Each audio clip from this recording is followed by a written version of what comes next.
Olá,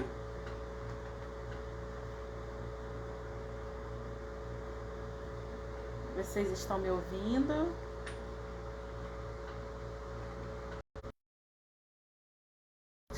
Vocês conseguem me ouvir? Eu também conectado?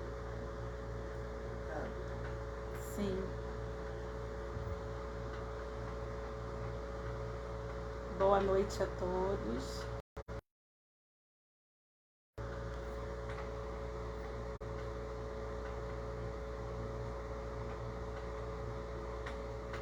Boa noite, Jocilene. Vocês estavam escondendo? Já iremos começar em instantes.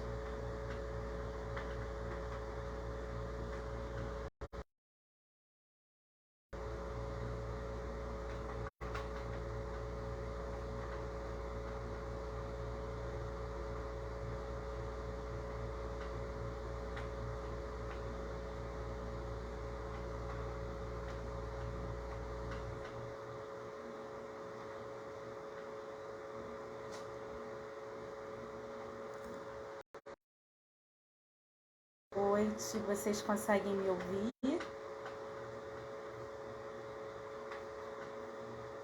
Ah, está sem áudio. E agora, Márcia, melhorou? Vocês conseguem me escutar?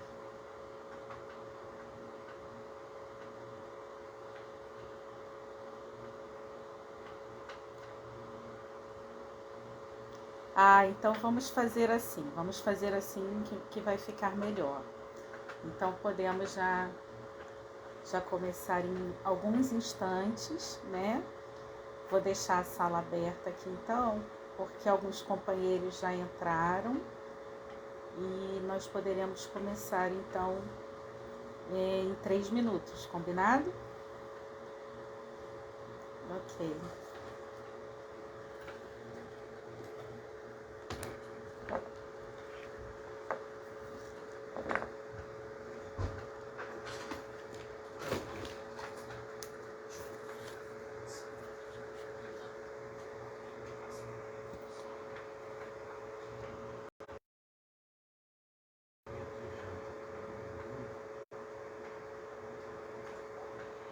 Eu posso trazer só um pouquinho. Gilberto, não estou podendo usar o fone. Você pode conversar lá.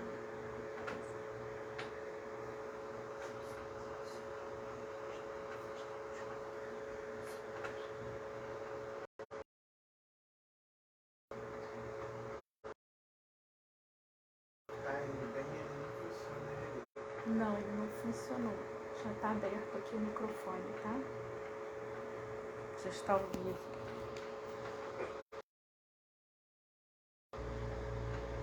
Boa noite, Cristina.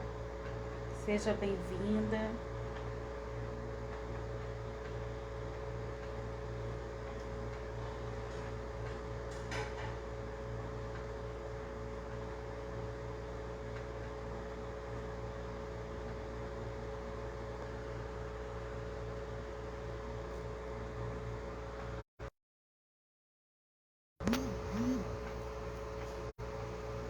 Queridos amigos, boa noite.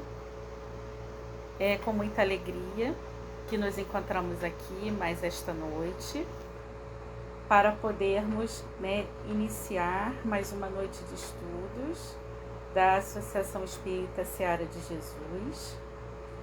Esta noite nós estamos um pouco diferentes, com uma transmissão um pouquinho diferente, atípica. Eu precisarei fazer a transmissão não da casa espírita, mas de minha residência, em função das fortes chuvas que atingiram a Baixada Fluminense na noite de hoje e que impediram o nosso deslocamento. Entretanto, nós aproveitamos, para agradecer a compreensão dos dirigentes da casa, nossos companheiros que gentilmente fizeram um convite para que pudéssemos estar reunidos na noite de hoje, e nossas vibrações certamente elas estarão todas envolvendo as pessoas que foram afetadas né, por a questão das fortes chuvas, e a todas as pessoas que estão nos assistindo em suas casas e também na instituição espírita, que possamos estar todos unidos em pensamentos e vibrando, né, positivamente, refletindo sobre o tema que será abordado na noite de hoje. Para iniciarmos nossa reunião, eu trouxe uma página inicial que está aqui no Evangelho segundo o Espiritismo, no capítulo 11, né, que é o capítulo que tem como título Amar o Próximo como a si mesmo. E o título, né, na nossa página inicial, nós vamos falar na Instrução dos Espíritos. Fénelon, em Bordeaux, 1861, nos trouxe a seguinte mensagem: o amor é de essência divina, desde o mais elevado até o mais humilde. Todos vós possuís, do fundo do coração, a centelha desse fogo sagrado. É um fato que tendes podido constatar muitas vezes. O homem mais abjeto, o mais vil, o mais criminoso, tem por um ser ou um objeto qualquer uma afeição viva e ardente, à prova de todas as vicissitudes, atingindo frequentemente alturas sublimes. Disse por um ser ou um objeto qualquer, porque existem entre vós indivíduos que dispensam tesouros de amor que lhes transbordam do coração. Aos animais, às plantas e até mesmo aos objetos materiais. Espécies de misantropos a se lamentarem da humanidade em geral resistem à tendência natural da alma, que busca em seu redor afeição e simpatia. Rebaixam a lei do amor à condição do instinto. Mas façam o que quiserem, não conseguirão sufocar o germe vivaz que Deus depositou em seus corações no ato da criação. Esse germe se desenvolve e cresce com a moralidade e a inteligência. E, embora frequentemente comprimido pelo egoísmo, é a fonte das santas e doces virtudes que constituem as afeições sinceras e duradouras, e que vos ajudam a transpor a rota escarpada e árida da existência humana.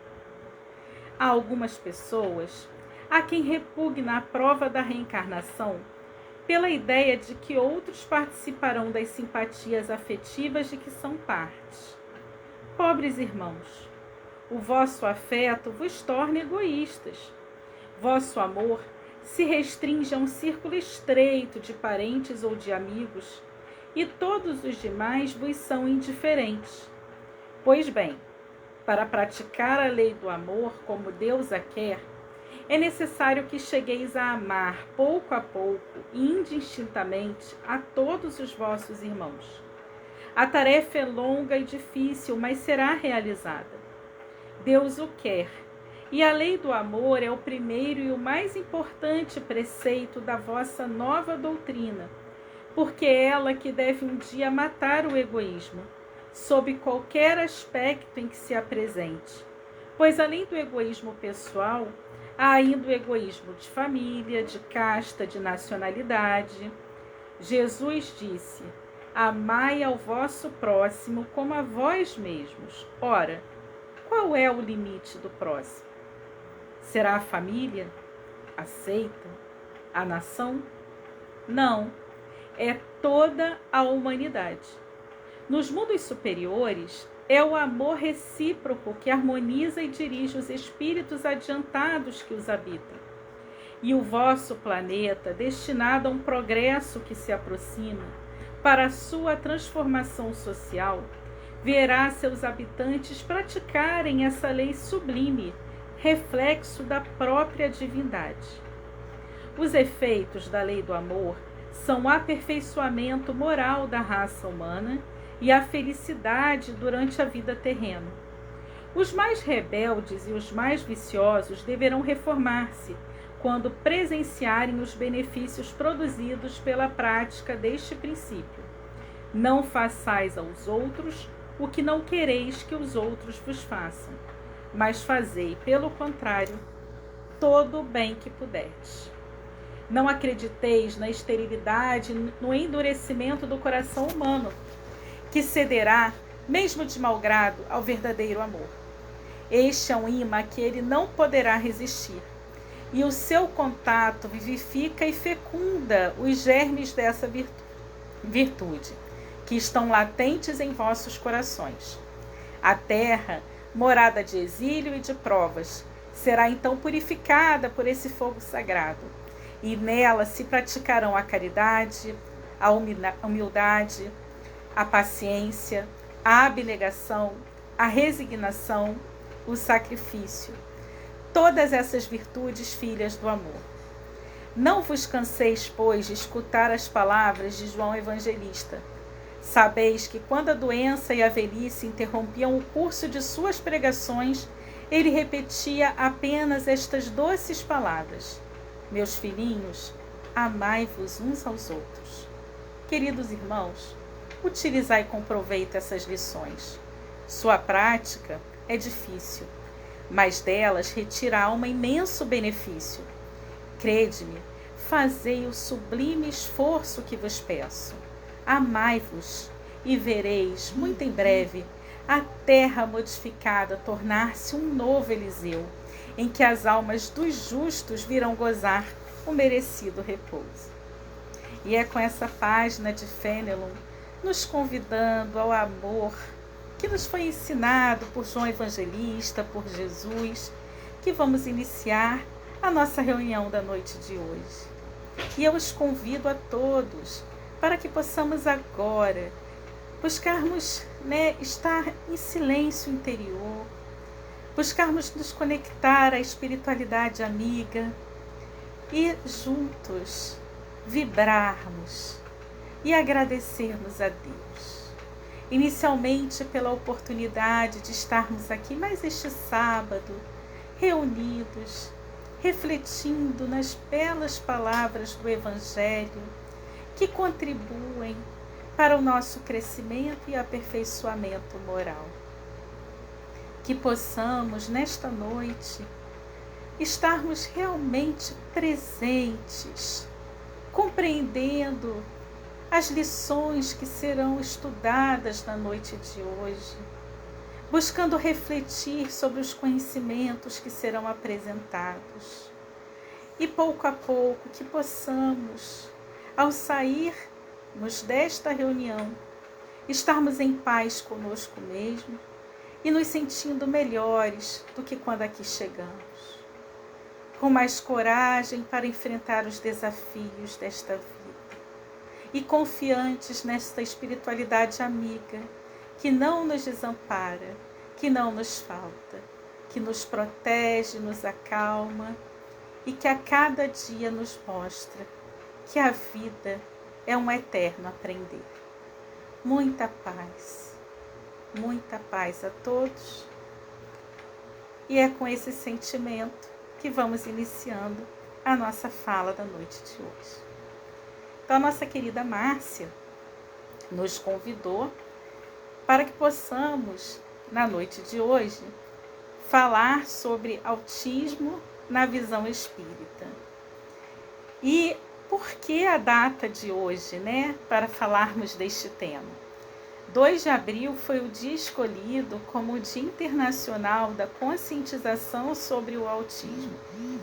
Ainda se sabe muito pouco sobre o TEA, que é o transtorno do espectro do autismo. Quando você fala assim, autismo, algumas pessoas até acham assim, o autismo é uma doença.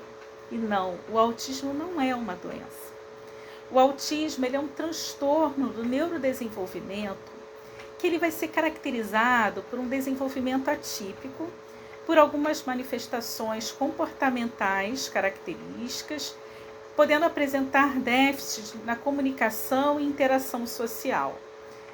Alguns indivíduos dentro do transtorno do espectro do autismo vão apresentar padrões de comportamento repetitivos e estereotipados, podendo ter mesmo um padrão restrito, né, um repertório restrito de interesses. A grande questão é que as pessoas, né, têm ainda muitas perguntas sobre o espectro do autismo.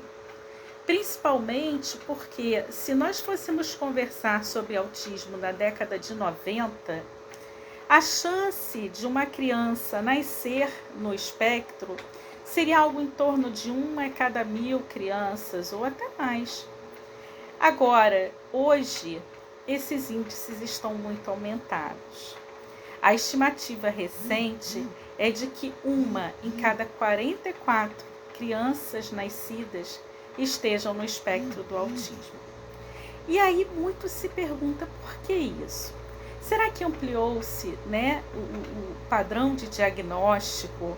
Será que é porque as pessoas hoje não mais segregam as pessoas que são consideradas diferentes?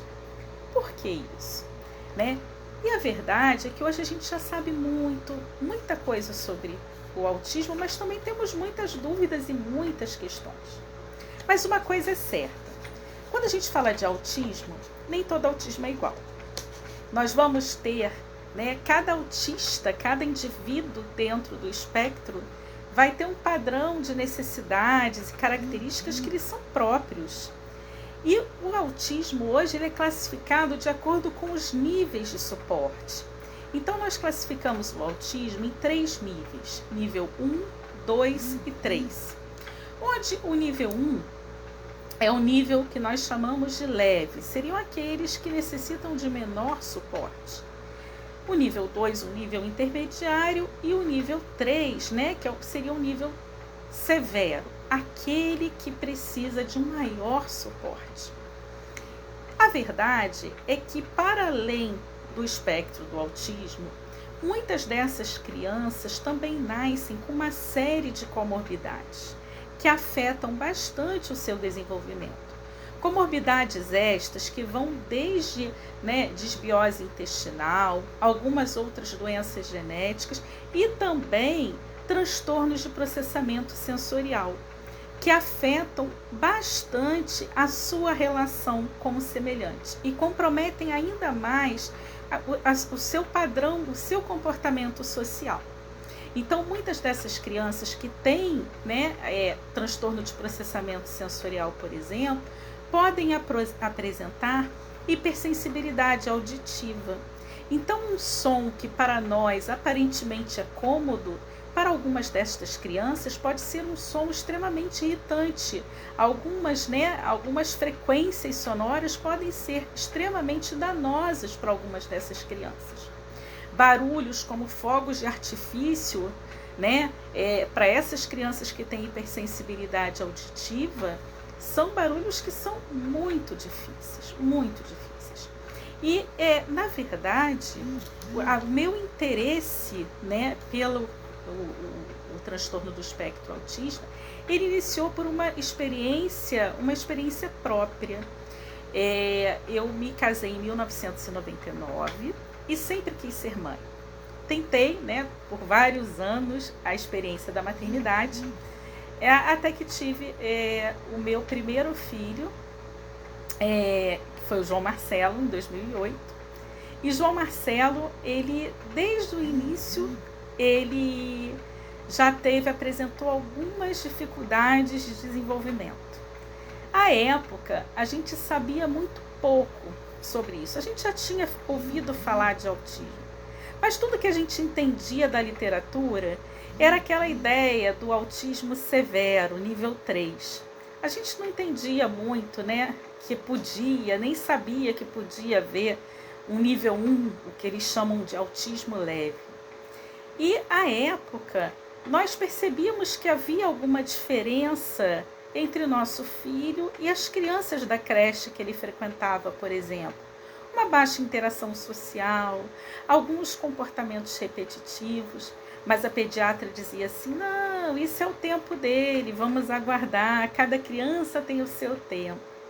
Hoje nós sabemos que, na verdade, por mais que cada criança tenha o seu tempo, é muito importante que a gente olhe para a criança dentro das necessidades que ela apresenta naquele momento.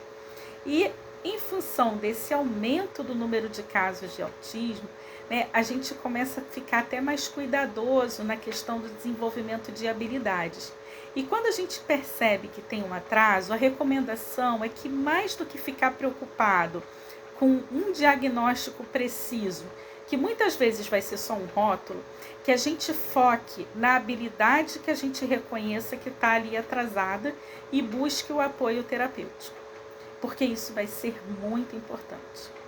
A minha segunda experiência veio com meu segundo filho, Pedro Henrique.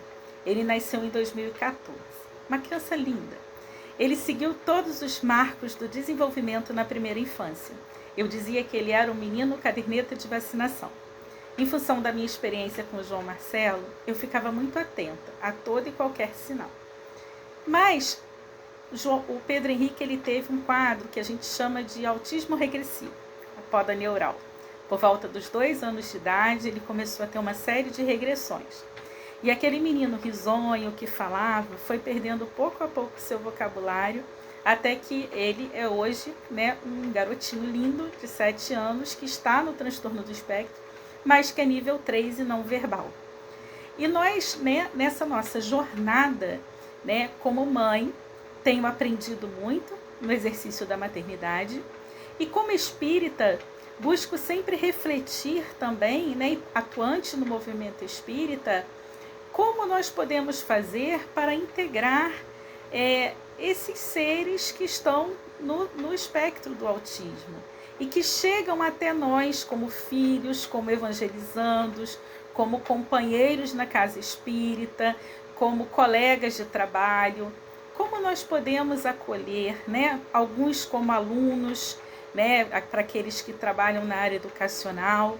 Então, a gente sempre pergunta isso. E aí é interessante, porque quando a gente pensa na visão espírita, né, a gente sempre pergunta assim, como espíritas, o que a gente vai fazer?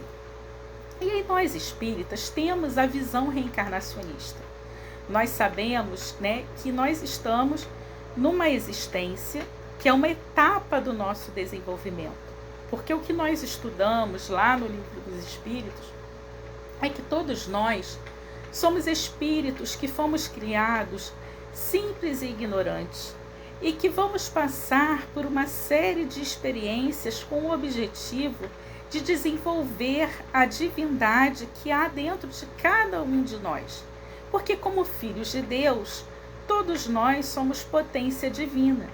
Estamos longe da perfeição, mas somos seres perfectíveis e vamos, através das múltiplas experiências, tendo a oportunidade de desenvolver habilidades, de aprender e de crescer. Entretanto, muitos de nós, diante dessa visão reencarnacionista, quando nos deparamos com aquele nosso irmão que apresenta alguma deficiência, alguma diferença ao longo da existência, isso vale não só para aqueles que estão no espectro do autismo, para muitas outras. A gente acaba muitas vezes entrando naquele pensamento automático de pensar assim, mas isso aí é porque na outra existência ele fez alguma coisa muito ruim e agora ele está numa espécie de punição. E aí a gente acaba, né, entendendo a lei de causa e efeito dentro de uma perspectiva muito punitiva, que pode ser muito prejudicial. Porque muitas vezes essa visão punitiva, ela nos faz adquirir uma espécie de resiliência que vai fazer a gente aceitar a coisa como é e não correr atrás de modificar aquele quadro. E isso não sou eu apenas que penso. Existe um livro bastante interessante do autor Gustavo Henrique de Lucena, que ele diz assim, que é muito importante que a gente quebre o vínculo que a gente faz, quase que automático, né, dessa espécie de punição por atos relacionados ao passado que resultaram na desestruturação interna do autista. Porque quando a gente pensa assim, a gente coloca no nosso campo vibracional esse pensamento punitivo. E aí a gente coloca como uma espécie de pensamento de conformidade. como se Deus tivesse castigado, né? E a intromissão só pudesse ser feita de uma forma pragmática, superficial, sem o maior esforço de afetividade e de fraternidade. E, na verdade, a lei de causa e efeito vai para além disso. A lei de causa e efeito não é uma lei punitiva, porque Deus não pune a ninguém. Deus é Pai, Deus é amor, Deus é soberanamente justo e bom. E quando nós falamos da teoria reencarnacionista, é no sentido de que nós, enquanto espíritos em evolução, vamos retornar para experiências com o objetivo de aprimorarmos nossas habilidades e de crescermos. E quando a gente olha para alguém usando a teoria reencarnacionista para justificar, por exemplo, uma deficiência, e a gente diz assim, mas foi porque no passado ele fez alguma coisa, a pergunta que eu sempre faço é, quem pode ter a certeza dos erros do outro? Como que a gente pode olhar o próximo sem vasculhar na nossa própria trajetória o amontoado de equívocos que cada um de nós já cometeu? Nós não sabemos, eu brinco que eu falo assim, a gente não sabe o que a gente fez no verão passado, não é mesmo? Então não dá para a gente olhar para uma pessoa e dizer só porque ela é portadora de uma deficiência ou porque ela é portadora, né, de uma doença. Tem gente que olha para uma pessoa, por exemplo, que está passando por uma situação de um câncer e diz assim, mas é porque ele não soube regular as suas emoções e sua energia. A gente não sabe. E aquilo que a gente não tem certeza, se a gente especula, é até pior. O que nos parece assim mais afeito a uma conduta cristã é que a gente possa olhar o próximo como um irmão e o que estiver em nossa construção interior seja oferecido para ajudar esse irmão. Isso é o que é mais compatível com uma atitude cristã. Quando a gente pensa, por exemplo, na situação do transtorno do espectro do autismo, o que a gente vai pensar é que muitos autistas estão, na verdade, em processos reencarnatórios de reestruturação mental para um outro padrão de frequência vibrátil. É um detalhe importante. E aí, mesmo que aquele indivíduo, né, que esteja no espectro, que esteja convivendo conosco, esteja num processo adaptativo, não cabe a nenhum de nós ficar querendo saber a origem das suas distonias mentais. Só nos resta, para o bem de todos neste processo, acolhê-lo e amá-lo. É o amor. Por isso nós escolhemos essa mensagem de Fenelon para a abertura da noite de hoje. Porque o amor é a base de tudo. É para que possamos amar que nós regressamos a esta vida e nós estamos nesta jornada. Quem leu aquele livro, Nossos Filhos São Espíritos, sabe que o professor Hernani, logo nas notas introdutórias, ele vai relembrar os estudos da psiquiatra Ellen Van Bach, que fazia estudos de regressão de memória, e numa de suas pesquisas, ela foi fazer uma busca para tentar entender, né, entre aqueles voluntários de estudo, o porquê essas pessoas haviam regressado, reencarnado e vindo a esta existência. Detalhe, ela não era espírita, mas ela trabalhava com regressão de memória. E ela chegou a um ponto em que os seus voluntários foram dizendo para ela de suas experiências pregressas e até a vida intrauterina e tudo, e traziam ali várias perguntas sobre uma espécie de transe hipnótico, em que ela questionava qual a missão de vocês, por que vocês retornaram. E quando ela começou esse estudo, ela confessou que ela imaginava que as pessoas diriam assim, eu tenho uma missão de mudar o mundo, eu tenho uma missão de fazer algo grandioso. E curiosamente, o que ela colocou é que mais de 70% dos entrevistados vieram para esta existência, retornaram para a existência atual que eles estavam vivendo, com o objetivo de fortalecerem as relações interpessoais, de aprenderem a conviver uns com os outros e a desenvolver a capacidade de amar. Olha que interessante. E Fenelon nos adverte isso lá no Evangelho segundo o Espiritismo, quando ele diz, tão fácil falar de amor, mas tão difícil colocar em prática, não é mesmo? E aí, nós vamos observar que todo filho é uma oportunidade de crescimento para a família que recebe. Mas os indivíduos portadores do transtorno do espectro do autismo, eles, na verdade, vêm com um plus. Um plus porque eles chegam, muitas vezes, com a missão de serem um caminho de apaziguamento de muitos espíritos. A forma mais eficaz que Deus encontrou para construir e reconstruir elos afetivos, desenvolvendo lares onde o coração é a chave de todas as portas da incompreensão. Muitas vezes essas crianças vão chegar e vão fazer verdadeiras revoluções no coração dos espíritos que os recebem como pais, como mães. Muitos desses espíritos, diante de tamanha responsabilidade, acabam até fugindo desse compromisso e perdem uma grande oportunidade de crescimento. E quando eu falo isso, não é romantizando o autismo, porque muita gente diz assim, isso é romantizar o autismo. E é porque é difícil. Quem lida diariamente sabe que é muito difícil.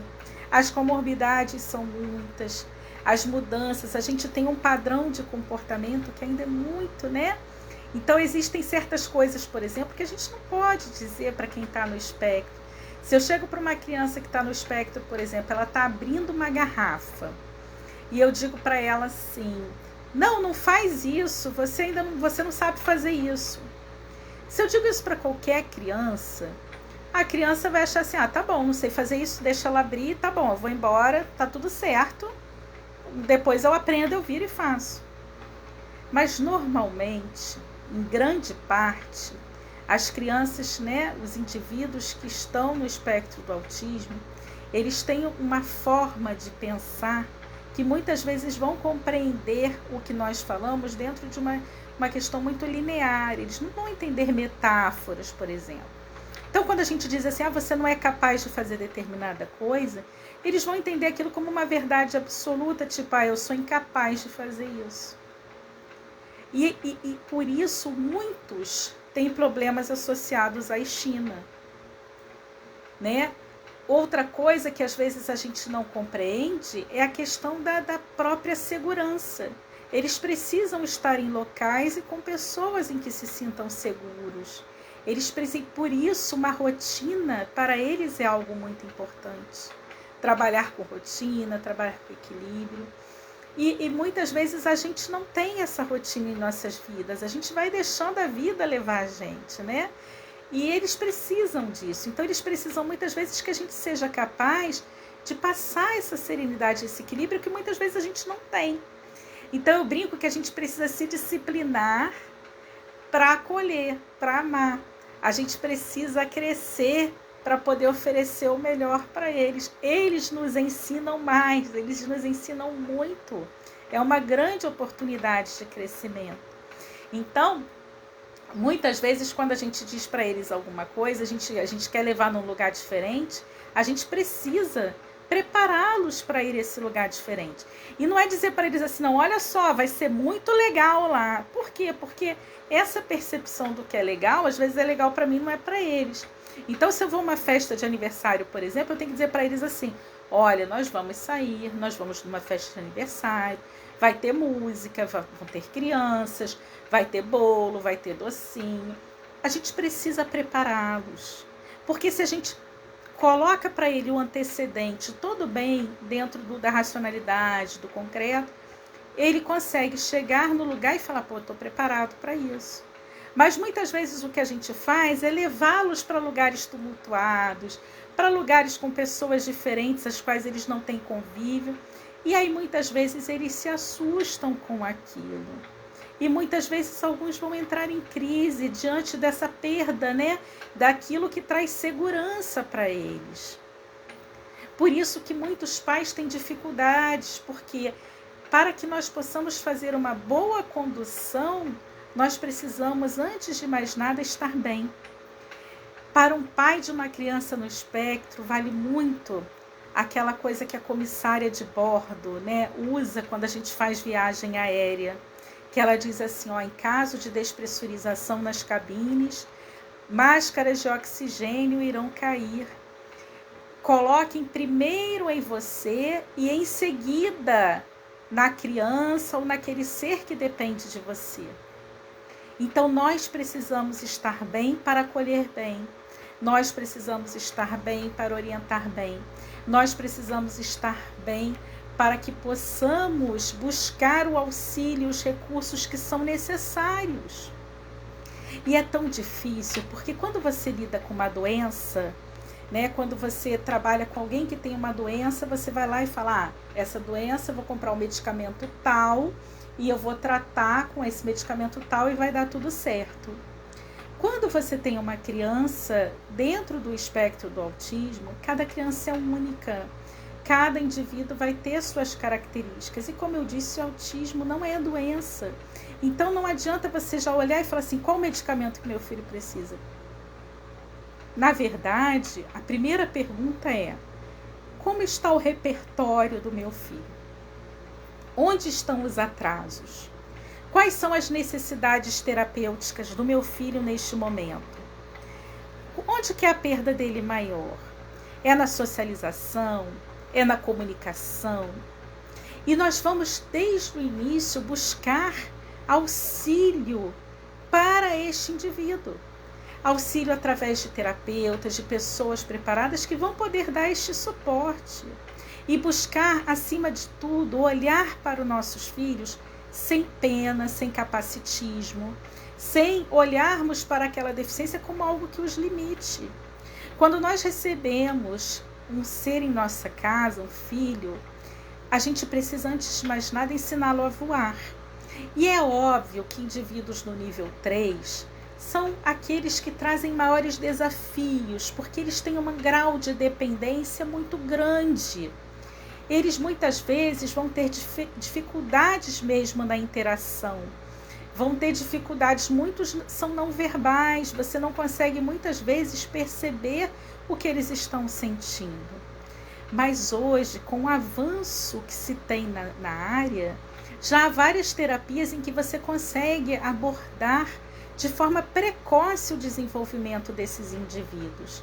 Então, eles conseguem ter um progresso muito grande e muitos vão se desenvolver a ponto de cursarem o ensino superior, de terem seus empregos na vida adulta e muitos até, né, que ainda ficarão dentro de suas casas, né, que não conseguirão, às vezes, por déficits intelectuais, né, não conseguirão alcançar grandes empregos e tudo, mas terão autonomia. Então, nós precisamos, desde a mais tenra idade, ter esse cuidado, né? A Cristina está colocando assim, esse cuidado em explicar a criança dentro do espectro do autismo, são todos os 3 graus? Sim, Cristina, porque muitas vezes a criança que não fala, ela consegue compreender. Então, nós vamos pouco a pouco, então, por exemplo, até mesmo questões que a gente fala em casa, por exemplo, a gente brinca, a gente tem mania de querer antecipar tudo pelo nosso filho, né? Isso é nosso, é natural. Então, outro dia, uma das terapeutas do meu filho mais novo, ela dizia isso, porque eu entro no elevador, as pessoas falam, que menino bonito, e ele realmente é bonito, não é porque é meu filho, não. E as pessoas falam assim, nossa, que menino bonito, qual o nome dele? Qual o seu nome? E aí eu já respondo assim, ele é o Pedro, né? É o Pedro. E ela falou, não, você não vai mais responder, você vai colocar uma pulseirinha no braço dele, com o nome dele, você vai ensinar ele a mostrar. Porque a gente tem que começar a ensinar formas dele se comunicar. Então, existem formas, sim, e muitas vezes, até o que é não verbal, ele tem um grau de compreensão maior do que a gente imagina. Há várias histórias relatadas em diversos livros hoje que nos mostram isso. E nós precisamos acreditar e desenvolver as potencialidades deles. Nós precisamos, então, olhar para aquelas habilidades que hoje precisam ser desenvolvidas e focar. E tomar cuidado para a gente não querer repetir as experiências do outro. Porque como cada indivíduo dentro do espectro tem as suas peculiaridades, às vezes aquilo que funciona para um não vai funcionar para outro. Então eu sinto uma certa ansiedade quando a gente recebe um diagnóstico assim, vamos dá um medicamento. Ah, toma medicamento. Não, a gente vai ver a necessidade. Muitos vão conseguir cursar bem, sem necessidade de medicação, só com suporte terapêutico. Muitos vão responder bem à homeopatia.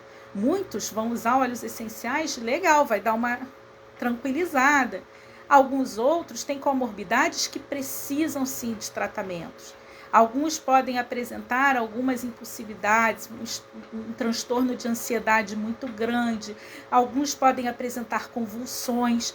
Então, precisam sim serem acompanhados, né? Precisam sim desse suporte.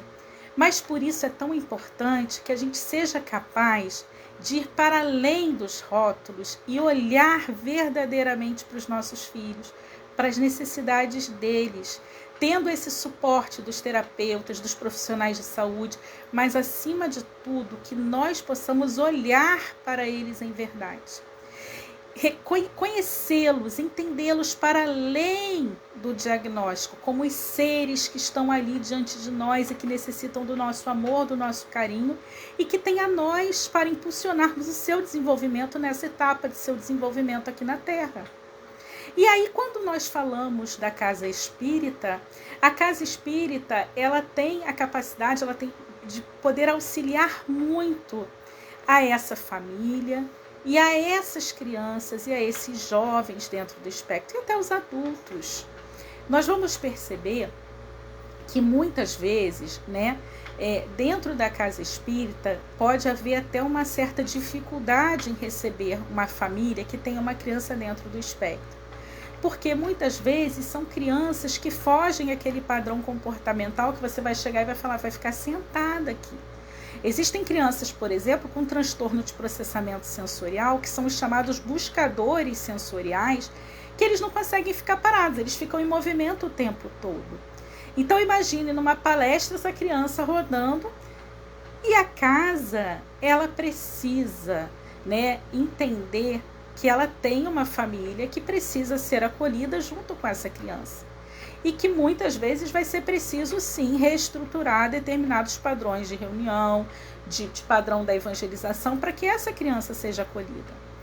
É muito importante, então, que a gente lembre que esse indivíduo dentro do espectro, mais do que nós mesmos, que nós também precisamos, mas eles, mais do que nós, precisam de equilíbrio e segurança na relação com os estímulos externos. Então, por exemplo, durante as reuniões públicas, é muito aconselhável que os indivíduos dentro do espectro recebam o passe.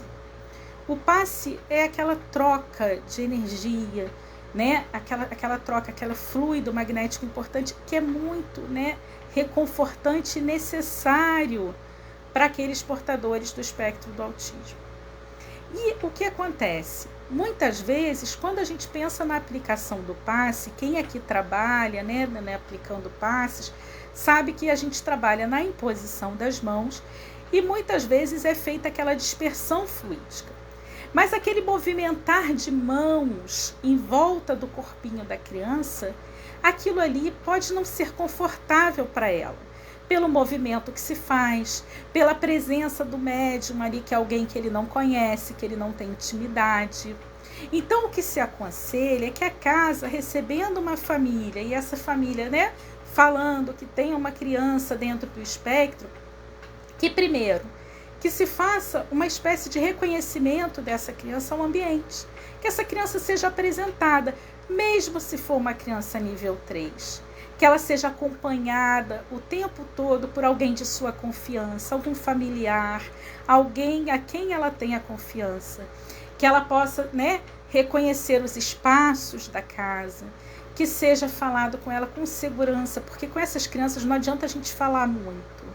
Nós temos que falar de forma assertiva e falar sempre pausadamente e muitas vezes num tom de voz que não seja, né, muito exagerado, também nem muito baixo, que seja compatível. E aí a gente vai analisando criança a criança de acordo com as suas necessidades, né? Mas alguns pontos são comuns, como, por exemplo, a oferta da segurança para essas crianças.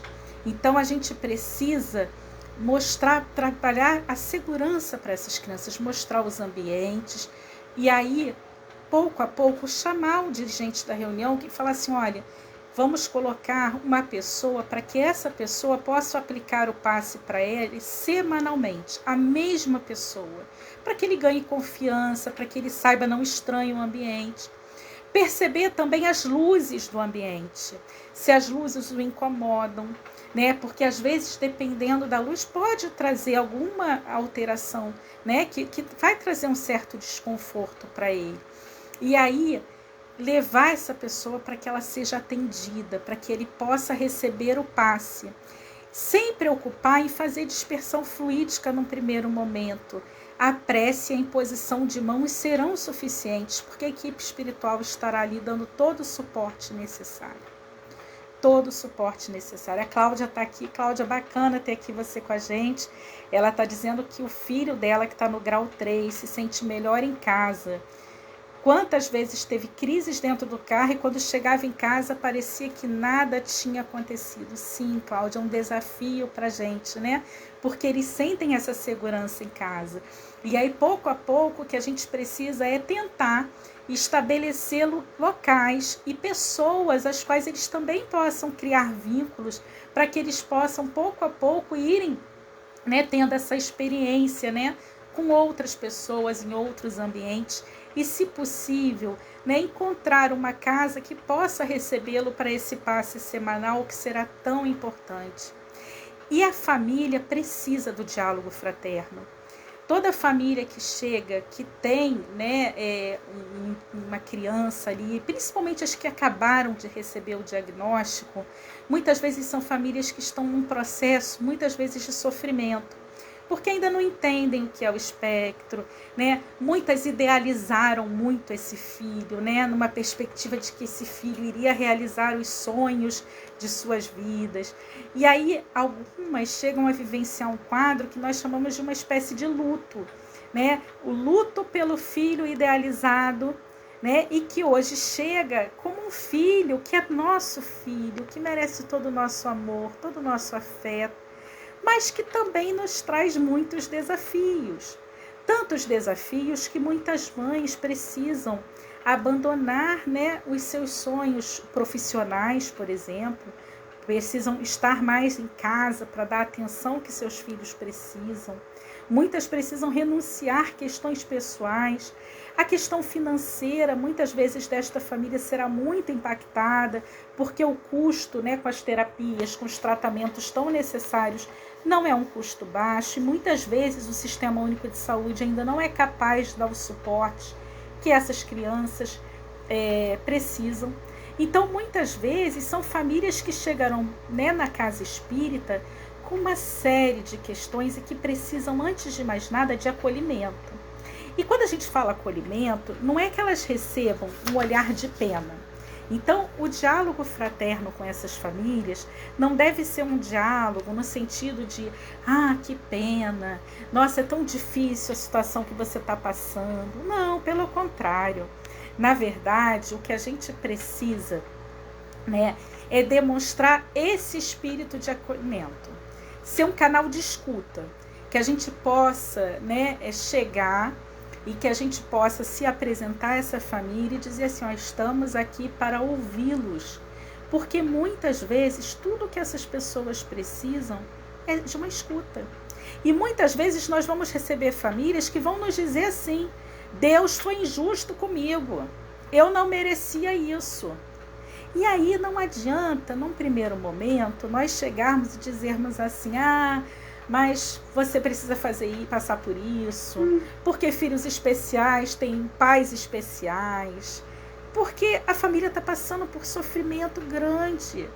Tem pais que não conseguem dormir, porque algumas das comorbidades envolvem, por exemplo, privação de sono.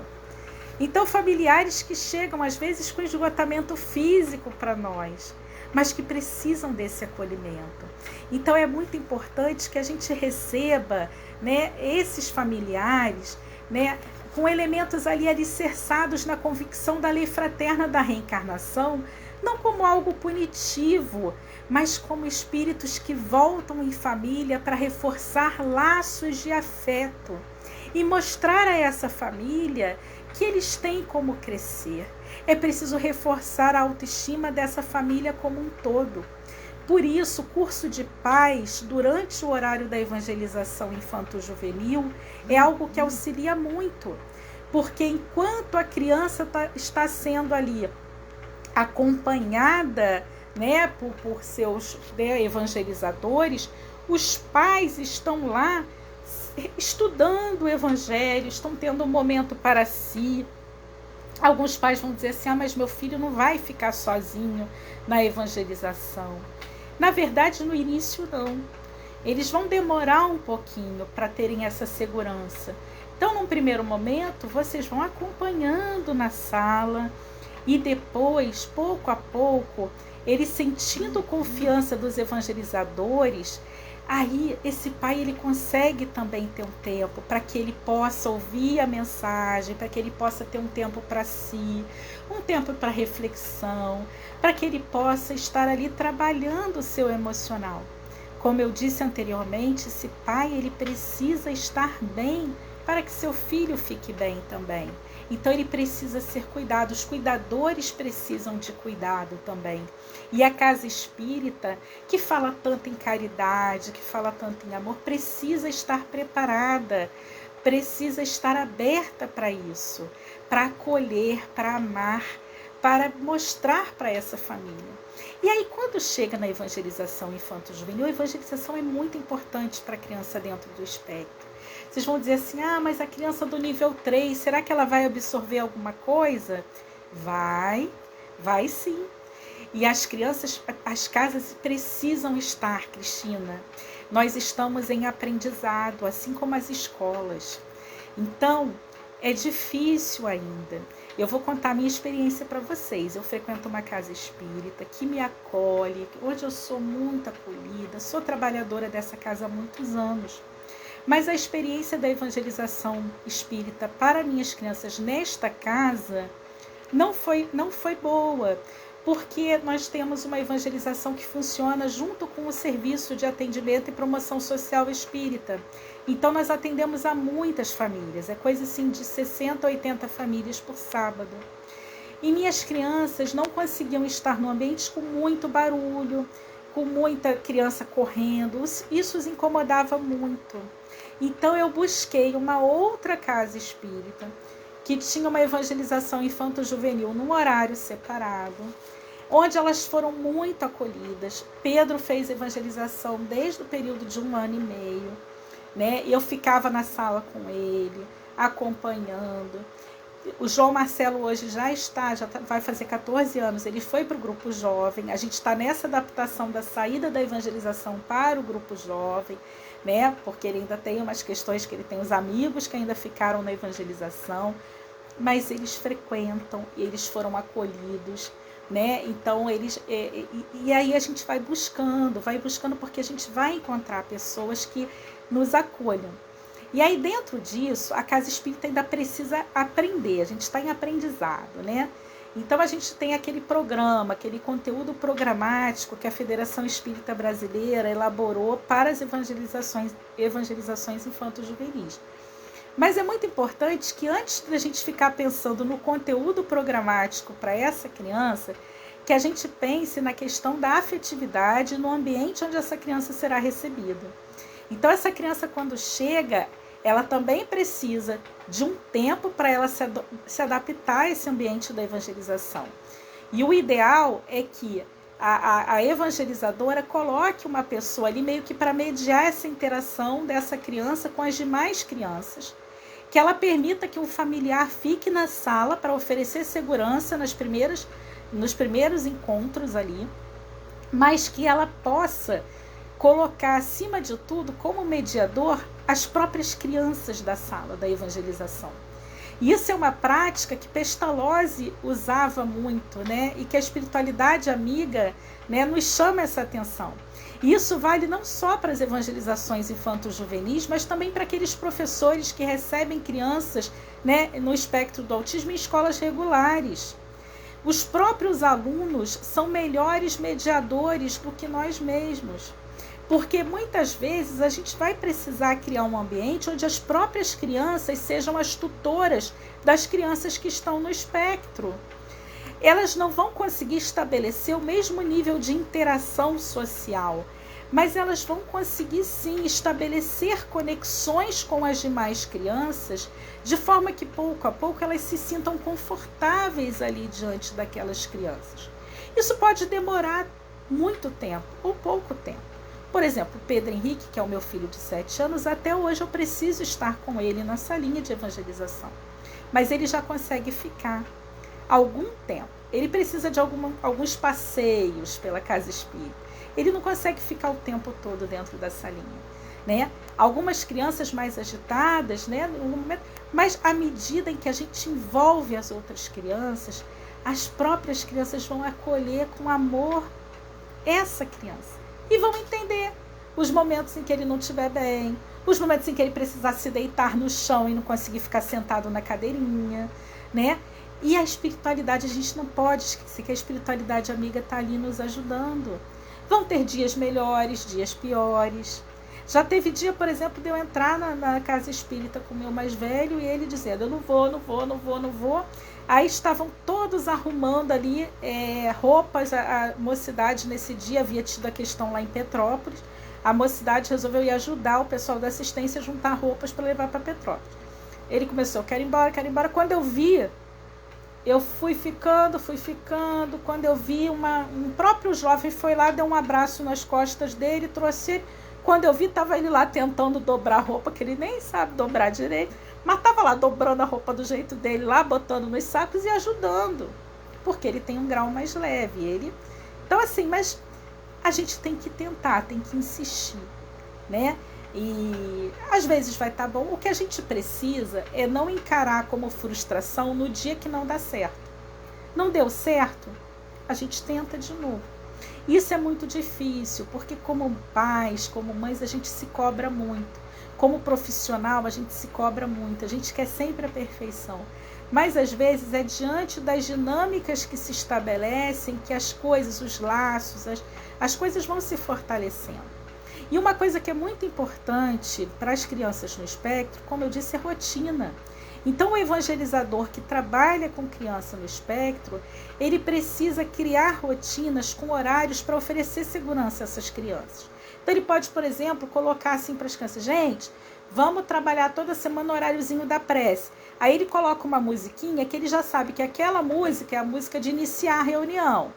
Agora é a hora de ouvir historinha. E ele cria ali alguma rotina que seja algo que ofereça essa segurança semanal para que a criança possa estar lá, possa ser acolhida, possa receber as orientações. E aí vão falar, mas e a criança de nível 3, né? A criança de nível 3 vai receber as impressões em seu perispírito que ela precisa receber. E muitas vezes a gente não entende, né? Mas a coisa está sendo processada e ela está recebendo essas vibrações positivas.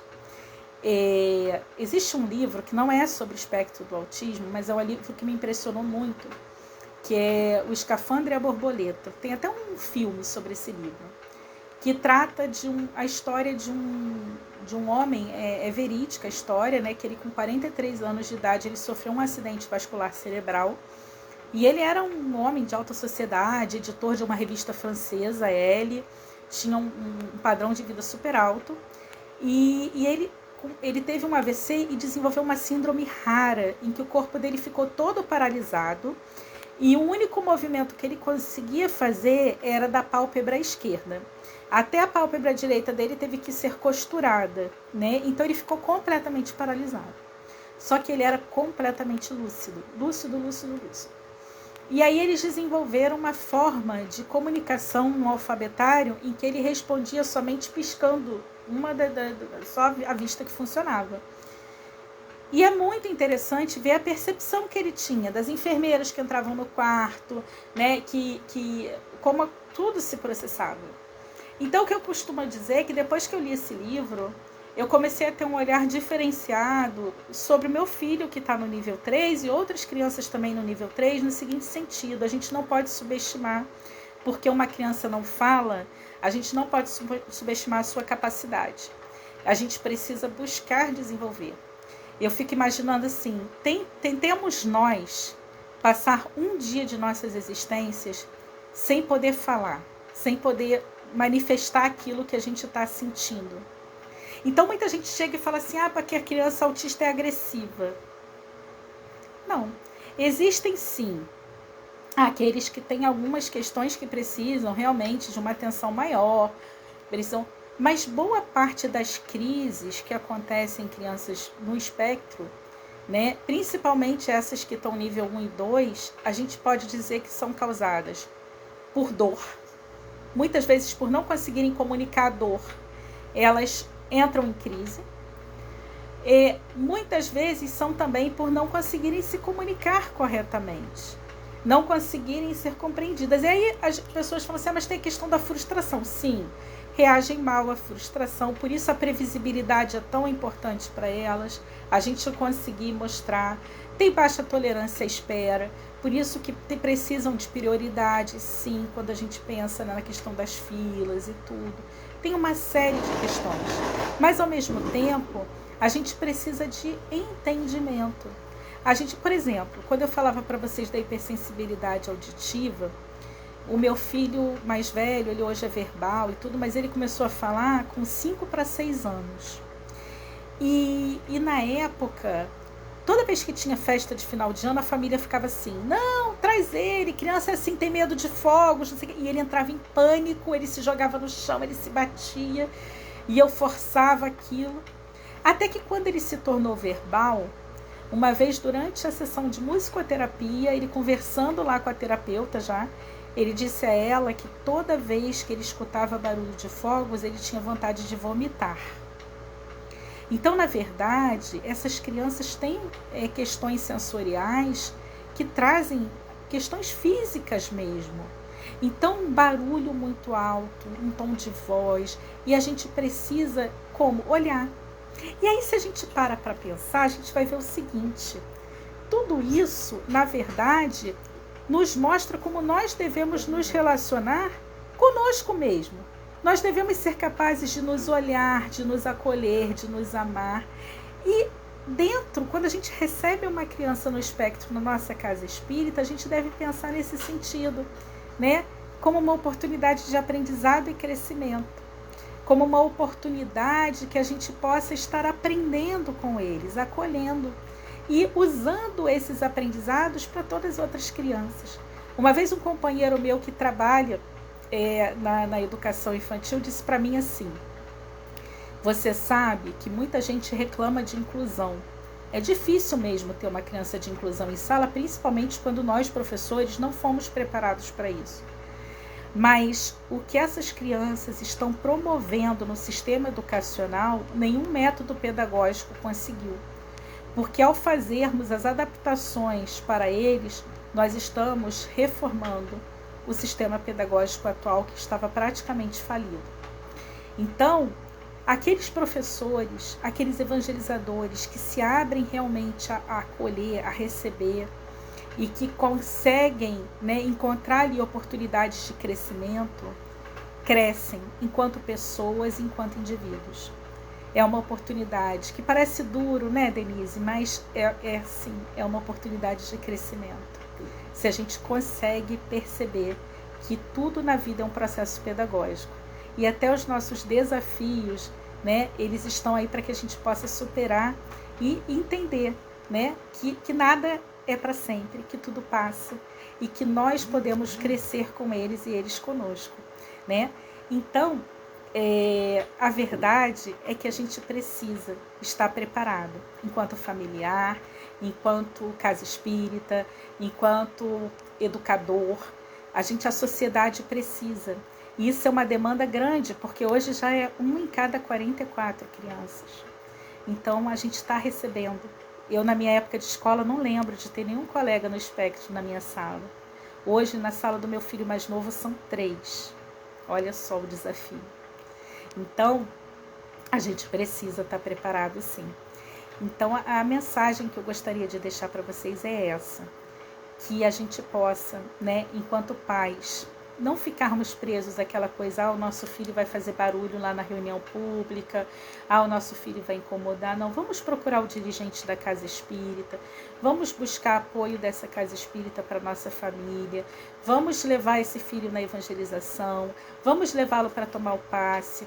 Os dirigentes da casa espírita saibam que essas crianças são crianças mais sensíveis a influências espirituais, percepção de alteração vibratória em ambientes.